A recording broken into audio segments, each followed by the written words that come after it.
This video is a practice for you to improve your ability quickly recognizing and remembering chord progressions and refining your tonal awareness of each note in the scale.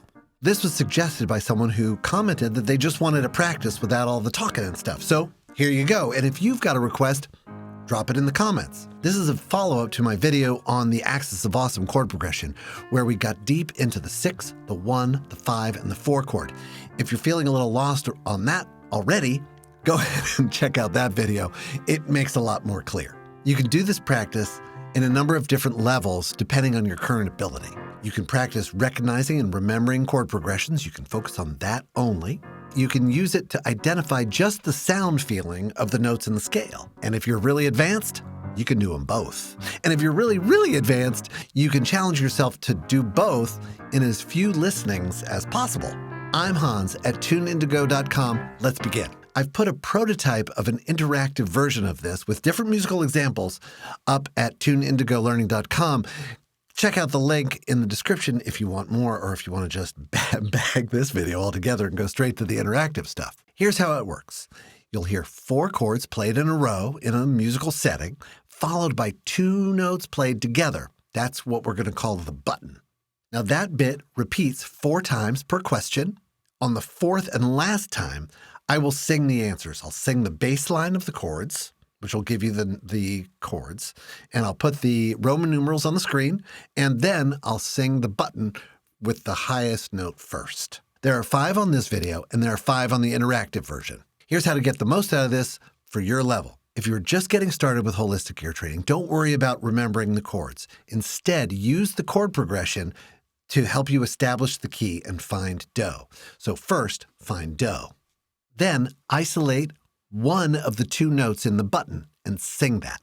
If you find it difficult to hear both notes, just sing one. Sing the easiest one for you to hear. Whichever one you hear, sing that. So just practice getting in there. On the 4th time, I'll sing the button top note first.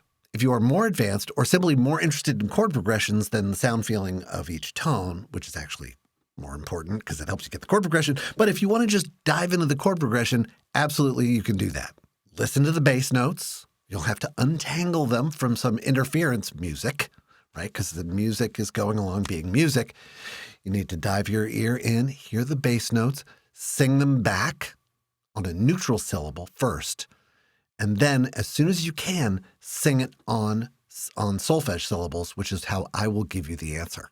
If you have a lot of experience listening to chord progressions and playing by ear, make an effort to get both the chord progression and the button. If you're really advanced, see if you can get both, the chord progression and both notes in the button, in as few listenings as possible, and you can use the outline in the description to navigate forward if you don't want to listen to each 4. Of course, you can just let it play and use the extra repeats that you might not have needed to further reinforce what you've heard and identified. And the interactive version is set up so you can listen to each chord progression as few or as many times as you want. Okay, here we go.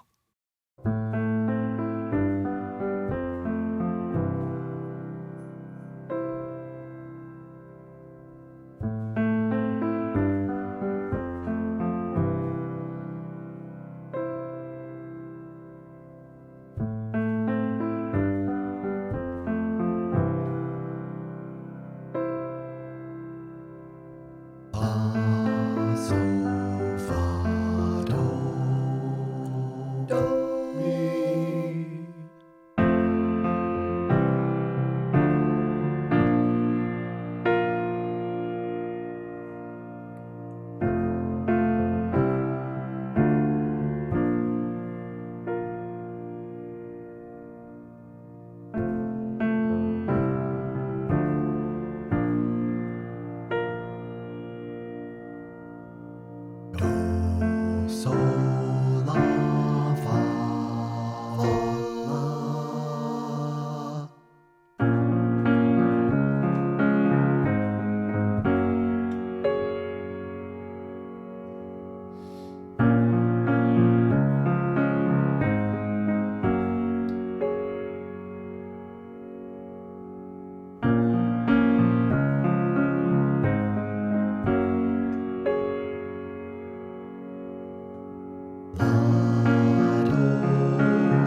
I hope this was helpful. Please let me know how many you got right out of 5.